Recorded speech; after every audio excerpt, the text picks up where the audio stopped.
Hi, welcome or welcome back. You have come across the Nubian Review where we talk about book and non-bookish content. In this video, I am going to be continuing my read of Bearing the Cross, um, Martin Luther King Jr. and the Southern Christian Leadership Conference, author David J. Garrow. I have two previous videos um, where I started the book, so if you're interested, go back and look at those. I've been doing it in 30-minute increments. That seems to be a fair time for most people to gather up some information and think about it. Also, I do invite everyone and anyone. If you're able to acquire a copy of the book, your local library, um, you can buy it offline at a lot of the used book stores. And yeah, come along, join with me, and read this book. I don't read it straight out like an audio. I will pause every now and then and share some of my insight or how I'm feeling about, you know, whatever was referenced in the book. So it's not a, like a solid 30-minute readout. There is sometimes some commentary. However, before I start, because I only want to record for 30 minutes, in the beginning of each video, I like to share a summary of what I read previously. You will get that in every video. Also, just to make some announcements if there are some, in light of the Supreme Court's ruling in Texas, allowing the newly gerrymandered map to be used for 2026 midterm elections. Um, it's troubling. So we got two things. We have the Save Ryan Act, which people, and this is going to be implemented. It was passed, I think, right before Thanksgiving. And, a lot of times when we're in holiday mode, this is the least time people are paying attention, to politics and what's going on. So that act was passed. So you will have to prove who you are by your birth name. That includes sex, that includes married women, that eliminates a lot of people. And so this we have some challenging times up ahead. So every now and then I would like to just highlight these topics, and then I will probably do a separate video on that, and I'll leave the links for that if I do. However, we're for a uphill battle. So let's get into their read. I wanted to pinpoint that because over the summer I read Their Accomplices Wore Robes, how the Supreme Court chained Black America to the bottom of the racial caste system, and it really goes into how the 9 Supreme Court justices in the past and currently have really whittled away Black America's rights through legislation and then the law. And Texas is a prime example. And this book really goes into the 13th, the 14th, and the 15th Amendment, really the 13th and the 14th Amendment, and the 15th, which is I'm my tongue tied. But what I want to say is that I would like to do a community read on this. However, I will encourage you to read the book. The author himself has a YouTube channel, which if I remember, I will provide the link. But his name is Brando Simio Starkey. Go to his YouTube channel, you guys. I think it's the YouTube channel is his name or the name of his book. But I will try to remember to link that below when I talk about when I have fingerprints all over this. I mean, I've read this. Yeah. So I would love to do a community read on this. However, since this book is pretty new, you could listen to this on audiobook or read the physical text itself. I would love to do a community read on that, and let me know what you think. I will be reading Bearing the Cross until December the 20th of 2026, because that's originally when the Montgomery boycott had ended. However, I can always do community reads on other books, so let me know what you're interested in. So let's get into this book because I chopped away some time in reading. So let me give you a refresh. Where we left off at, we had some key players. The boycott has now been announced.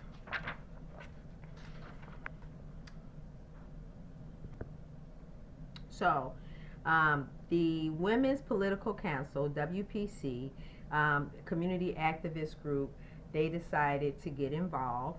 And it was based off of the complaints black women have been dealing with the Montgomery boycott, being brutally attacked, yelled at, kicked off buses. Claudette Colvin, she was actually dragged off the bus and she was charged, and so with assault. So that's why they decided not to use her as a test case amongst other things that was going on in her life. She was a then pregnant young lady. She was a minor in those, she considered a minor, and she was unmarried. So, you know, I don't know. I'm always going back and forth about how I felt about that, but I don't know. I don't know. Sometimes I get it. You know, it's like, okay, you don't want that person to be an example for all people. However, I don't know. That's a tricky subject. But anyway, so then they got involved, and so the women decided that they were going to move forward and set up the boycott. And so from there, I think, let me see, you guys. Okay, I'm going to read this part right here. It says, no. This is part of the next read.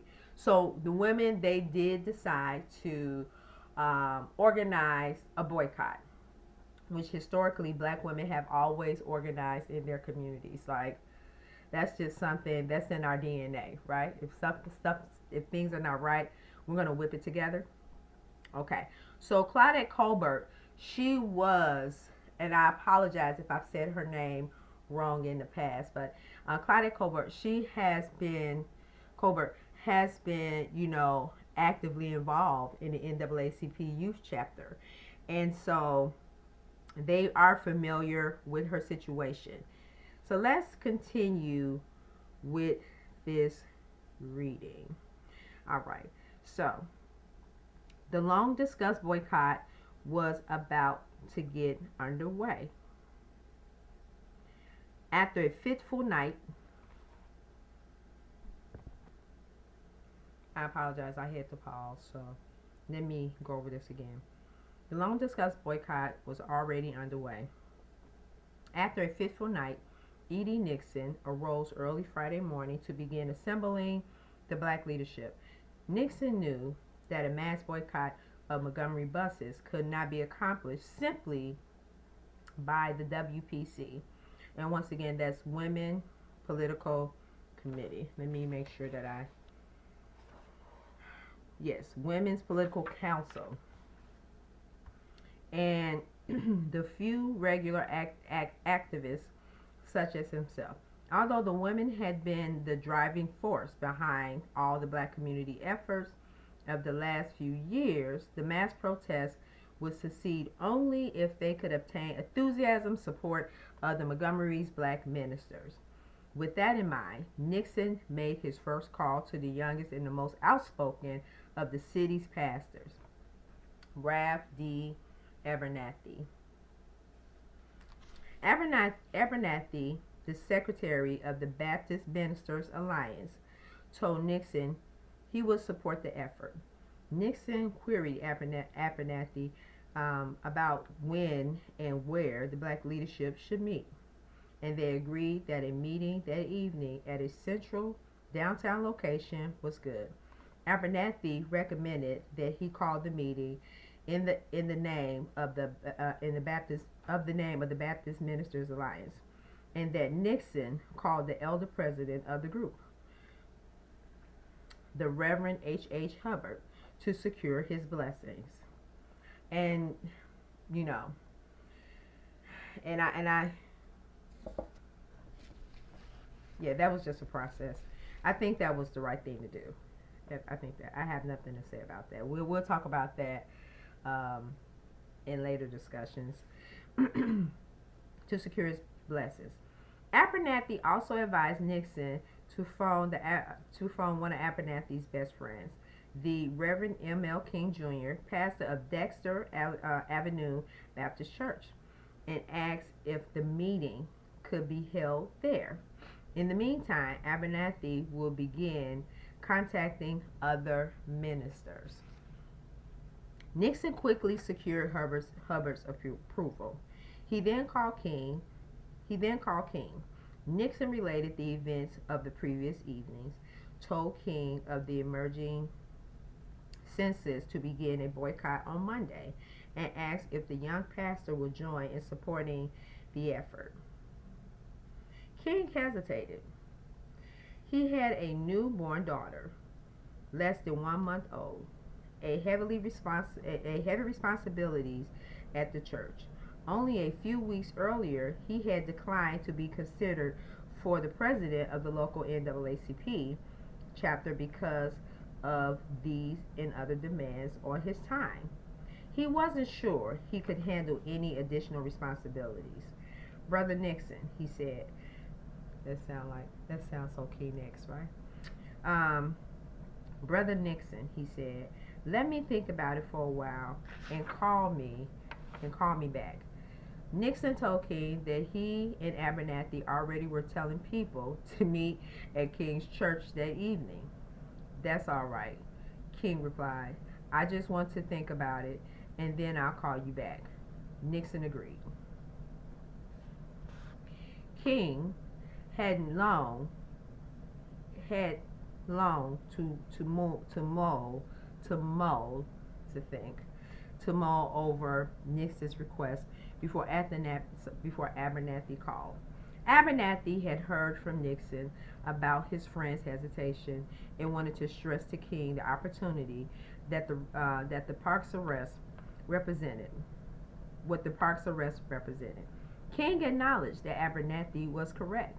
He had no quarrel about the boycott plan, so as long he did not have to do the organizational work.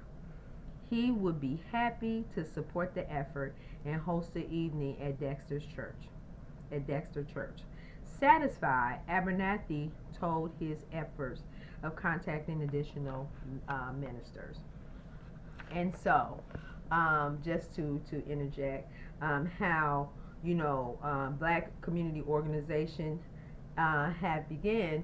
The church had always been a central place for Black people to come together and organize for their communities in mass numbers. And present day, we just don't have that. There has been a drastic decline in church membership. And I'm going to be honest with you, I think it has a lot to do with the hearts of the pastors, not their parishioners. And I know I'm going to get a lot of kickback on that, but that's just how I feel and that's how I see it. And there is no effective outreach going in Black churches, but everyone, I don't know, we're not going to get into that, but we need to start focusing on getting back to the roots of organizing and bringing community together regularly in the Black community. Okay. Both Nixon and Abernathy had a good success of asking individuals to attend the Friday night meeting at King's Church. Nixon would have to miss the session since his railroad job required a weekend run to Chicago. But he and Abernathy discussed how they wanted a strong endorsement of Monday's boycott. Nixon spoke to the Reverend L. Roy Bennett, president of the Interdenominational Ministerial Alliance. Blah, blah, blah, blah, blah. That was a tongue twister for me.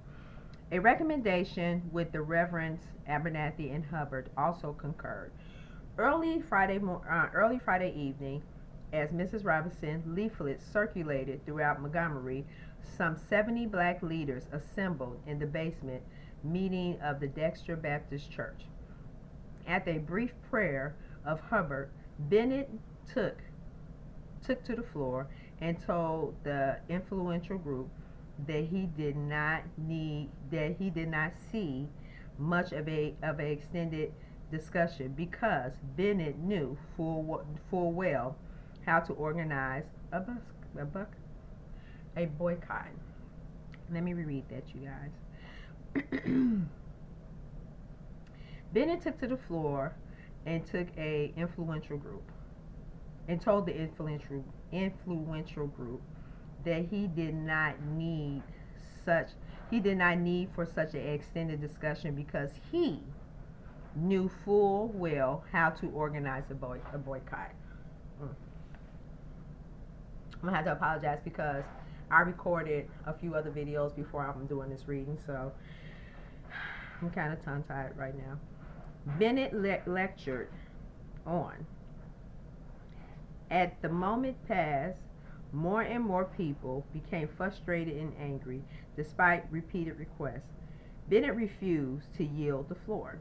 When Bennett's monologue reached an half-an-hour mark, some people began walking out. Among those to leave was Alabama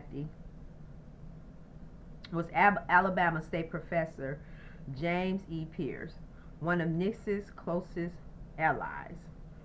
Earlier that day, Pierce had tried to dissuade his friend from the boycott plan on the grounds that many black citizens may not support it. This session had only strengthened Pierce's doubt about the effort.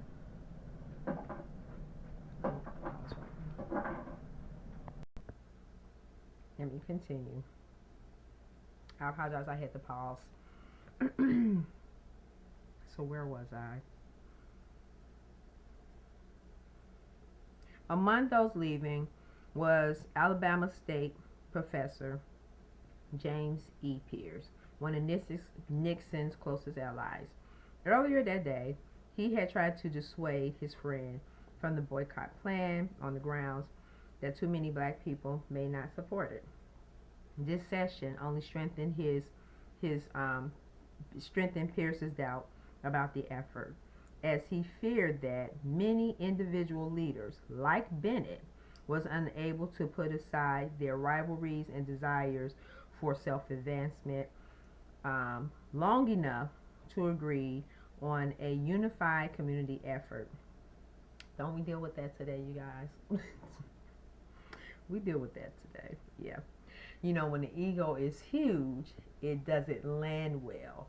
And so while your ego is flying amongst, the peasants, it's hard to see what's going on the ground because you have not had that internal reflection and say, you know what, this is not about me, it's about a bigger cause. And that's what we're reading here. So let's continue. So for his self-assessment, they were not unified. Heading out the door, Pierce paused and whispered to King, "This is going to fizzle out. I'm going." King was unhappy too and told Pierce, "I would like to go too, but it's in my church." Yeah, everybody, yeah. You got to find the humor in some of this, you guys. Okay. Finally, Ralph Abernathy stood up and took over the meeting from Bennett, insisting that all of the 20 or so people who remained be given the opportunity to speak. Joanne Robinson seconded Abernathy's demand and proposed that all present endorse the Monday boycott. A mass meeting would be called for Monday night at the large Hope Street Baptist Church, and to determine whether community sentiment would support extended boycotts beyond Monday. Now, the boycott, did it go off like a hitch? I would say, in this present day, while I'm reading this, we are in year 2025, so this may age the video. There was call for a mass boycott for Black Friday, and you know, people, you had some people like myself, you know, I was never a big Black Friday shopper anyway, so excuse me, so holding off wasn't a big issue for me. But for those of you who felt like, you know, that would be the best time to buy something, a television, to replace the 100 televisions they already had in the house and all this other stuff, you know, some people went against the grain. And what I'm here to say, there is no judgment there, because everything that's important takes time. And then sometimes your experience don't reflect the entire movement. I got a cat fur. Reflect a movement, right? You feel like it's not affecting me, so why would I participate in that? Or I have business with these people, so I cannot, you know, for many reasons. A lot of Black people went outside of the best interest of many Black people, and they went ahead and they went to Target. I mean, they went ahead and they patronized the global conglomerates. So, but those are for later discussions. I'm going to give you guys the rest of this. So they were planning on meeting at the Hope Street Baptist Church to determine whether the community sentiment would support extending the boycott by Monday. A new version of Robinson's leaflet would be prepared, adding the news about the mass meeting. Some ministers hesitated about even a day boycott went along, so that some unity would emerge despite Bennett's performance. Oh, he performed a half an hour monologue. Okay. It was agreed that those who remained would meet again Monday afternoon after Mrs. Park's trial. To plan the mass meeting. Now, Monday afternoon, because there was a call to just not engage in going to school if you couldn't get there, going to work, staying out of downtown, staying off the buses. So if you were part of this boycott, you would not be at school, you would not be at work anyway. If you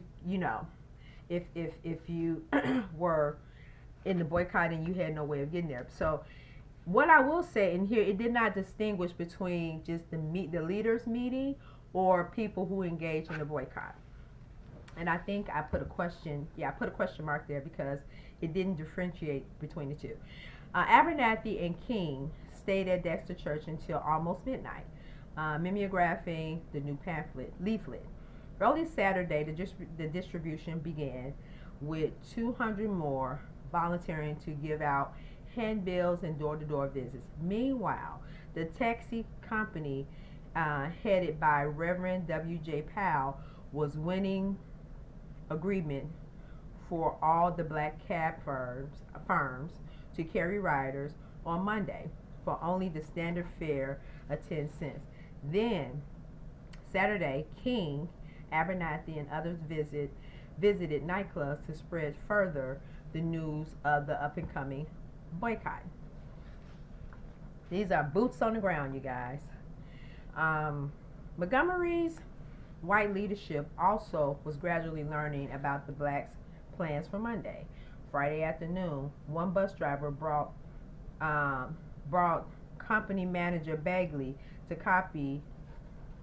a copy of Robinson's leaflet that he found on his bus. Bagley assumed only a small number of leaflets existed. Immediately told bus drivers to check their buses to gather up any they found. Also on Friday afternoon, before leaving his Chicago run, E.D. Nixon called Montgomery Advertiser reporter Joe Asbell and confidently alerted him to what was happening. It would be a great story, Nixon told him, if Asbel could acquire one of the leaflets to write a story for Sunday's papers about the up-and-coming protest. Upcoming, not up-and-coming. Upcoming protest. Okay, let me continue reading.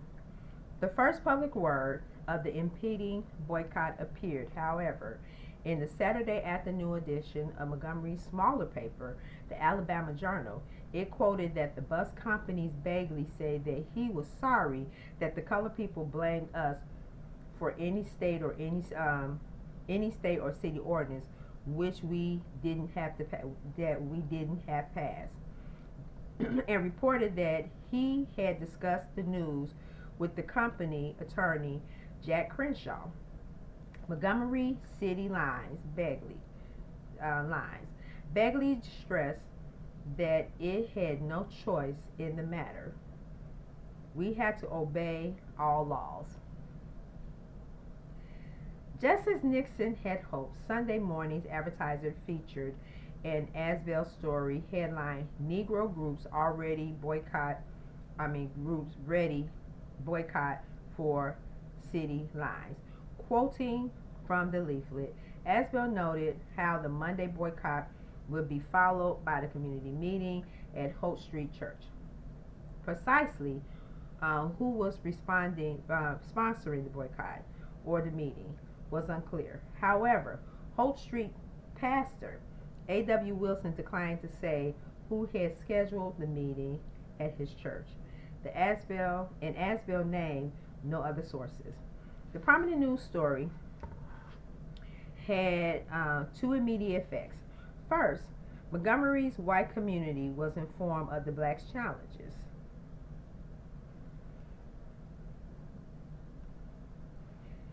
Okay.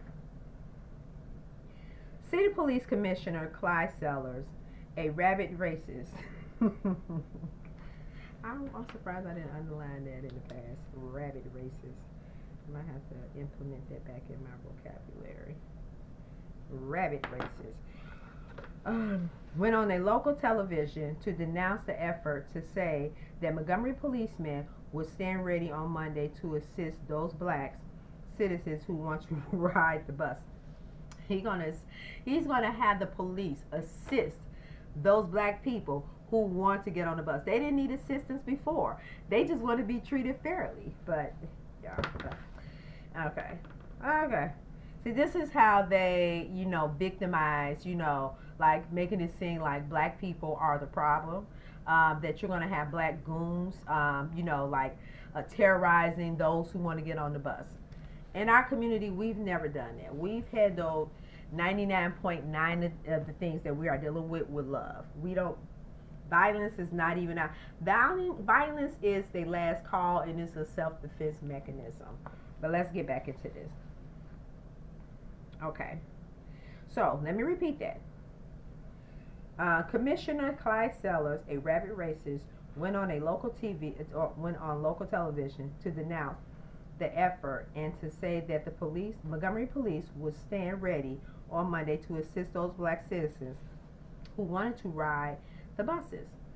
Black goon squads, Sellers claimed, goon squads, were being organized to intimidate the many blacks who otherwise would keep on riding. Second, the advertiser story, plus Sellers television pronounced reached many Montgomery black citizens, including some of those who had missed both the door-to-door leaflet and the Sunday morning pulpit announcements in most black churches. Nixon, who returned Sunday morning from his train run, and other organizers were overjoyed at the unwitting assistance of whites were giving them. I'm going to close this because I'm almost at my 30 minutes, and so I will highlight this in the next video. But there's a lot to talk about here. So We're going to be talking about this in live community discussions. I will be scheduling, after the holidays. So talk to you in the next one.